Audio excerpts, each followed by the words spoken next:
Assalamualaikum warahmatullahi wabarakatuh. Kembali lagi di channel Guru Saham di video analisa sinyal forex untuk Kamis 14 April 2022. Ya, jadi untuk hari ini kita ada dua analisa dan dua sinyal di sini. Yang pertama kita ada sinyal intraday ya, dan kemudian ada sinyal swing juga. Nah, di sini untuk sinyal intraday atau analisa intraday itu kita ada di GBP USD ya. Kemudian untuk sinyal swing atau analisa swing kita ada di USD Swiss franc atau USD CHF ya. Nah, untuk GBP USD sendiri kita analisa dari H1 hingga daily ya. Kemudian di sini ada posisinya kita buy karena dia sudah breakout resist trendline ya. Kemudian di USD Swiss franc, di USD Swiss franc ini kita analisa agak sedikit kompleks ya. Jadi dari M30, jadi dari middle-nya, kemudian jangka menengah ya, hingga jangka panjangnya gitu.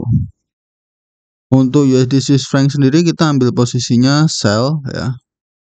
Dan kita ini ada potensi potensial triple top ya. Jadi dia ada potensi untuk membentuk triple top ya. Kemudian di sini di GBP USD, di GBP USD sendiri kita ada buy limit ya. Jadi limit order untuk posisinya buy kita di 1.30245. Kemudian stop loss di 1.29524. Kemudian TP di 1.34404. Untuk resiko lossnya cukup tinggi ini untuk GBP USD sekitar 7,21 dolar ya. Ini untuk per 0,01 lotnya saja ya. Jadi teman-teman bisa gunakan akun Sen atau yang jelas untuk resiko loss sebesar ini bagi modal yang di bawah 700 dolar ya. Itu saya saranin jangan pakai akun standar ya. Jadi gunakan akun Sen saja. Lalu sesuaikan dengan equity atau resiko loss 1% ya. Misalkan kita cuman punya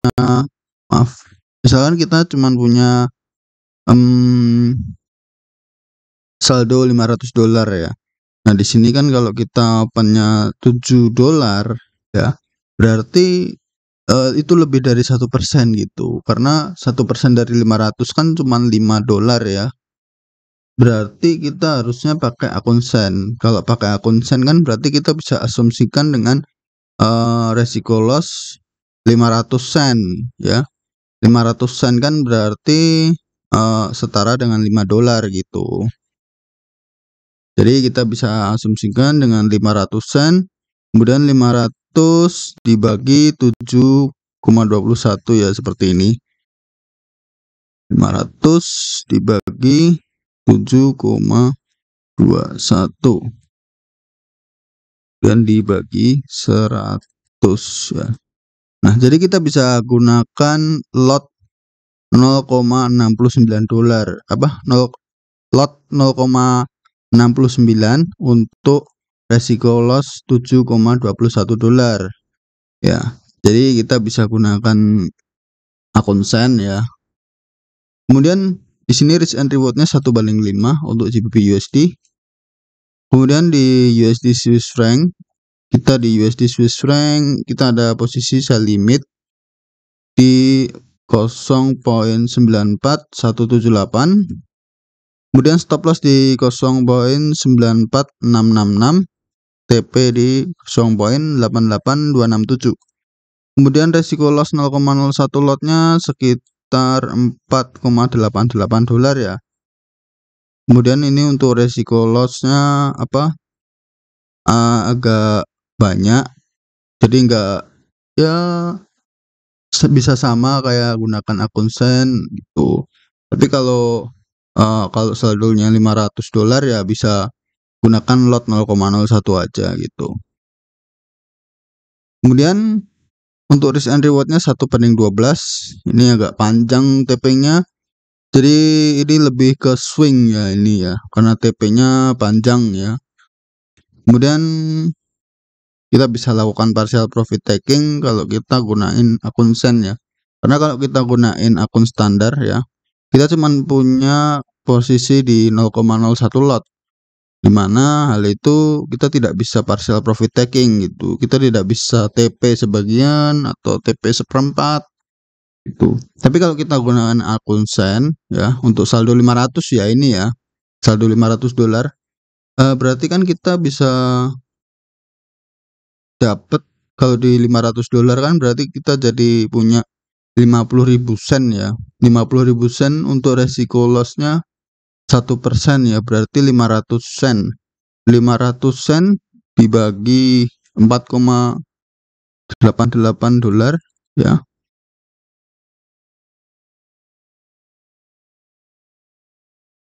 Nah, berarti teman-teman bisa gunakan lot 1,02 lot ya. Jadi teman-teman bisa gunakan lot 1,02 lot ya. Ini untuk akun Sen gitu. Kalau begini kan kita bisa TP parsial gitu. Misalnya kita mau TP 0,20 lot dulu atau 0,10 lot dulu gitu. Kurang lebih seperti itu ya. Jadi kalau kelebihannya untuk pengguna akun Sen ya. Kemudian di sini kita bisa selain partial profit taking, kita juga wajib ya untuk majuin stop lossnya ke entry ya. Setelah dia harga running profit di risk and reward 1:2 ya. Seperti biasa yang sering saya sampaikan. Kemudian untuk analisanya bisa swipe kanan aja di sini. Ini untuk GBP USD. Kemudian ini untuk USD Swiss franc ya. Oke, seperti biasa jangan lupa like. Ini saya akan membahas dari US 10 years yield dulu ya. Ini analisa yang sebelumnya. Jadi setiap kita mau open pair yang ada bersangkutan dengan USD, jadi kita sebaiknya kita lihat dulu di sini di US 10 years yield. Yang ini kita close dulu saja.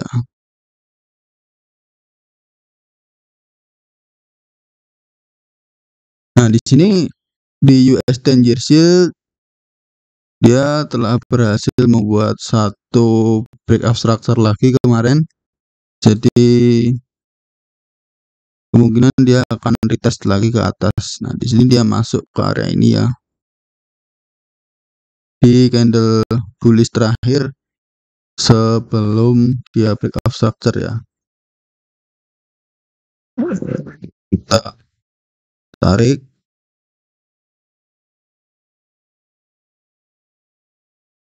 Dia udah masuk, udah sentuh ya setidaknya ya.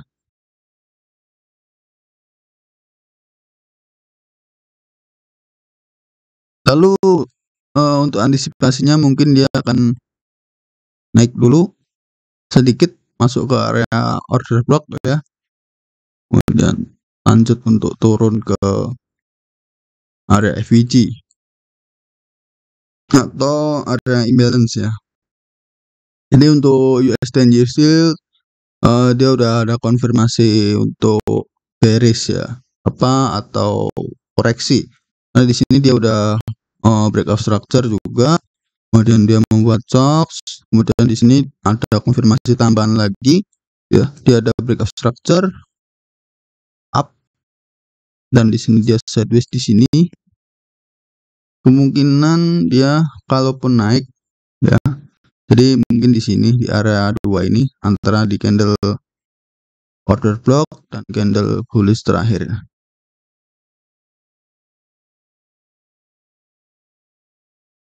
Nah, jadi kalau kita lihat di DXY, nah di DXY juga sama. Dia juga udah break dari racing wedge-nya. Nah, di sini di unitnya di dalam racing wedge dia juga membentuk breakout structure ya di sini ya. Dia breakout structure, kemudian dia langsung dibalas lagi dengan shocks. Nah, kemungkinan dia sedang retest nih saat ini. Dia akan menuju ke candle bullish atau order block ini ya.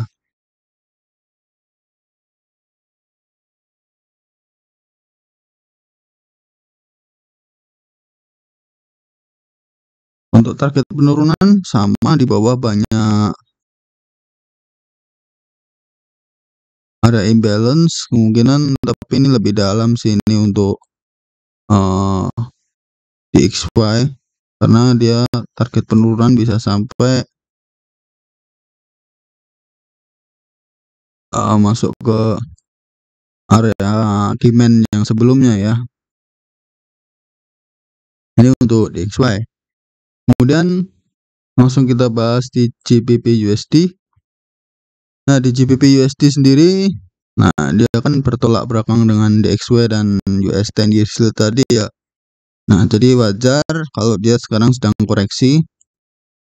Maka dari itu di sini juga ada FVG juga. Mungkin dia akan menutupi area FVG dulu sebelum dia untuk naik. Nah, kita lihat chart H4. Nah, di chart H4 sendiri, di sini ada candle bullish, maksud saya candle bearish terakhir ya sebelum dia breakout structure di sini. Nah, di sini dia ada breakout structure juga. Kalau di time frame lebih rendah seperti H1,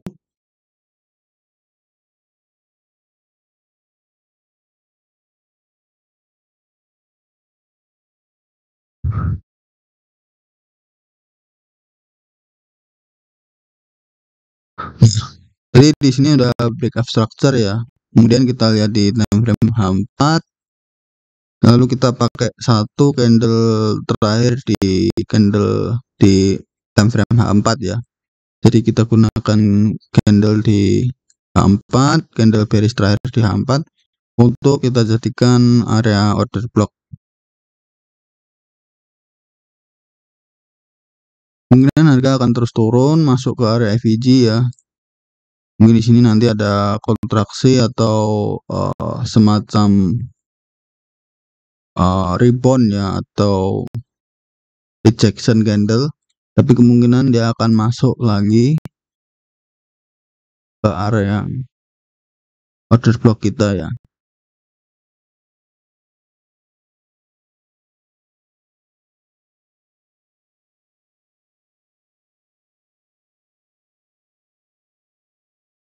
Dan sebelum dia melanjutkan kenaikan ya. Nah, jadi untuk GBP USD sendiri kalau kita lihat di time frame daily, untuk time frame daily sendiri kebetulan dia sekarang saat ini berada di area support trendline ya. Sini dia membentuk area support trendline.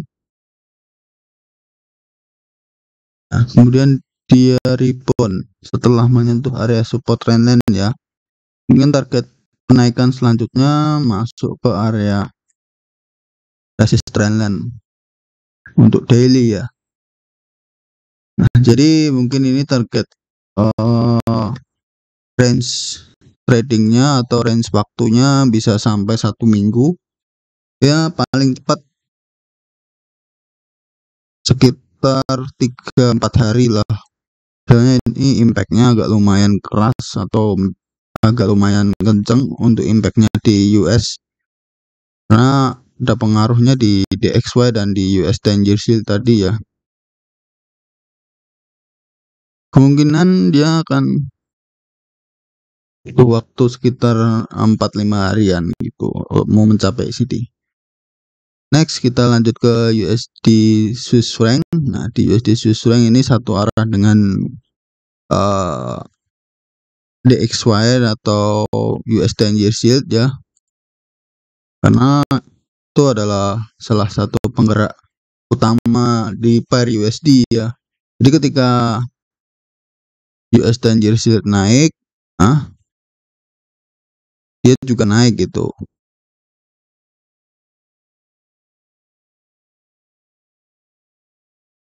Nah, sama kan?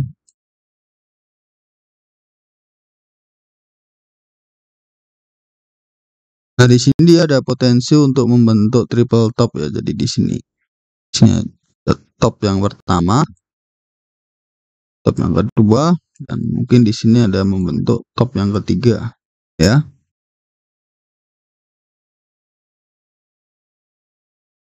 Jadi untuk top yang ketiga kita cari peluang di satu candle bullish terakhir ya.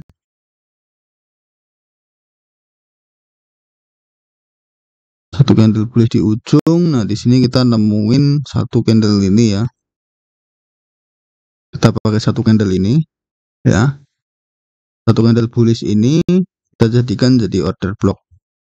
Lalu untuk konfirmasinya dari mana gitu? Untuk konfirmasinya kalau kita lihat di chart H1 sendiri, dia sudah masuk ke fase konsolidasi cenderung untuk turun ya.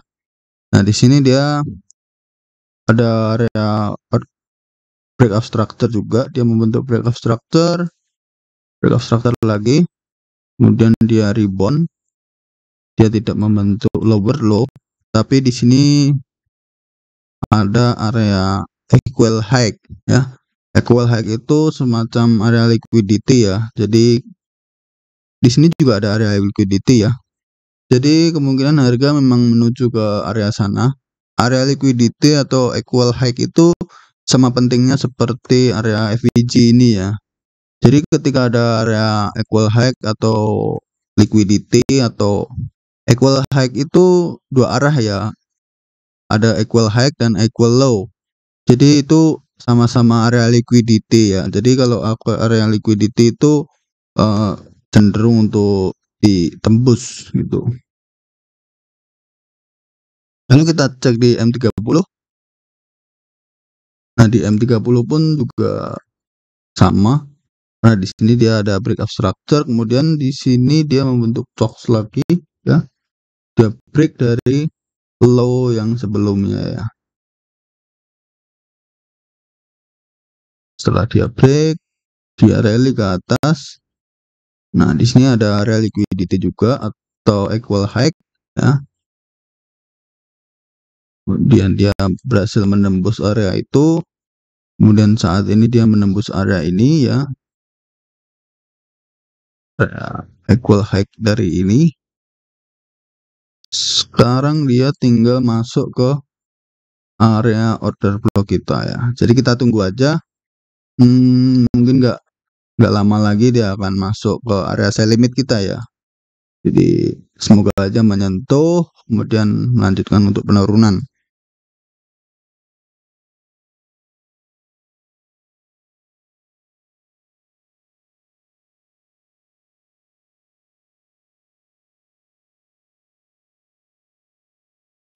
Kalau di time frame daily sendiri ya, atau lebih tepatnya lebih tinggi seperti weekly. Nah, jadi dia udah break dari trendline-nya ini ya. Ini kalau kita tarik ada trendline. Nah, dia udah break dari trendline-nya ya. Udah melanjutkan penurunan, naik. Nah, seperti ini ya. Ini kalau di time frame weekly-nya ya, pandangan saya. Jadi mungkin sekian dulu ya untuk video kali ini. Mungkin bermanfaat dengan adanya video ini. Yang udah profit pertahankan, yang masih loss terus belajar. Terutama untuk pertahankan risk manajemennya secara konsisten ya. Karena untuk profit konsisten itu kita juga harus konsisten dengan money management, risk management. Untuk strategi trading juga kita juga harus konsisten ya. Jadi jangan berubah-ubah gitu. Ketika hari ini kita pakai price action ya, kita pakai price action terus hingga 1 tahun ke depan kita backtest, kita hitung apakah profitable atau enggak dengan cara itu. Kalau enggak baru kita bisa belajar pakai cara lain gitu. Jadi jangan melihat suatu strategi itu secara instan gitu. Jadi kita gunain strategi kita secara nyaman, secara sepengertian kita, sepemahaman kita tekuni, kita konsisten di sana. Baru kalau kita nggak bisa profitable di sana, baru kita bisa belajar yang lain gitu. Jadi terutama itu konsistensi itu penting lah. Oke, ikuti terus analisa sinyal forex di video-video selanjutnya. Jadi jangan lupa subscribe agar tidak ketinggalan update video-video berikutnya. Yang punya pandangan lain bisa tulis di kolom komentar, yang setuju bisa klik like. Assalamualaikum warahmatullahi wabarakatuh.